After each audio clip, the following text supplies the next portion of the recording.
saya Sering Gresyoviana dari absen 9 kelas 24. Saya di sini ingin mengerjakan ujian praktek agama Kristen, yaitu berkhotbah. Shalom saudara yang terkasih dalam Tuhan. Bacaan kita pada pagi hari ini diambil dari 2 Korintus 12 ayat ke-7 sampai ke-9. Dan supaya aku jangan meninggikan diri karena pernyataan-pernyataan yang luar biasa itu, maka aku diberi suatu duri dalam dagingku, yaitu seorang utusan iblis untuk mengocoh aku, supaya aku jangan meninggikan diri.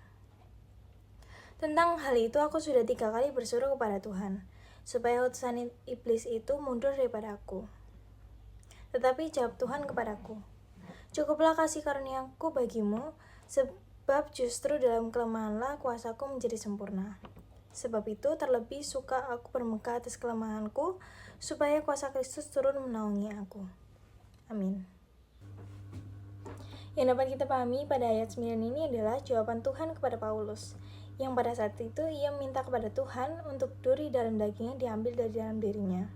Dan 3 kali ia minta kepada Tuhan, Tuhan, duri ini, kelemahan ini, diambil daripadaku. Yang dapat kita sadari bahwa setiap orang memiliki durinya masing-masing.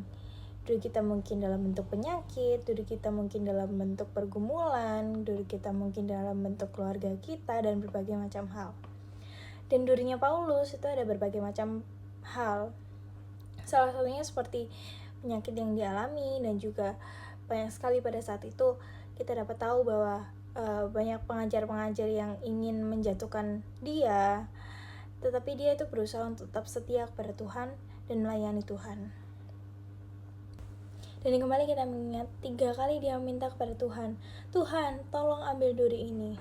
Dan kita lihat dari ayat 9, jawaban Tuhan ialah, cukuplah kasih karuniaku bagimu, sebab justru dalam kelemahanlah kuasaku menjadi sempurna.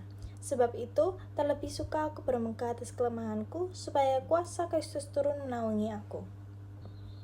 Kelebihan kita adalah kesempatan bagi Tuhan untuk menyatakan kuasa-Nya.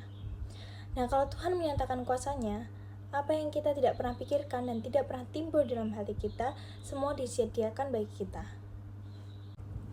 Nah, dari Paulus ini kita dapat belajar 3 prinsip agar Tuhan dapat menyatakan kuasa-Nya dalam kelemahan kita. Yang pertama, belajar berdamai dengan duri. Karena kita harus ingat bahwa duri yang diizinkan dalam hidup kita pasti ada maksud dan pasti ada alasannya. Dan salah satu alasannya adalah Tuhan menyatakan kuasa-Nya dalam hidup kita. Dan yang kedua, ada berfokuslah kepada panggilan-Nya. Kita harus belajar untuk berfokus kepada panggilan kita. Dan jangan biarkan perkataan manusia menghalangi rencana Tuhan dalam hidup kita. Dan jangan biarkan pandangan orang lain dan perkataan orang atas hidup kita menentukan diri kita. Ingat, hidup kita tidak pernah ditentukan perkataan orang, dan hidup kita ditentukan oleh firman Tuhan. Dan yang terakhir, yang ketiga, ada selalu pandang kasih karunia Tuhan. Seberapa banyak pun duri yang kita miliki, mulai sekarang fokus kepada kasih karunia Tuhan, sebab kita harus belajar, jangan sembah masalahnya, tetapi sembah Tuhannya.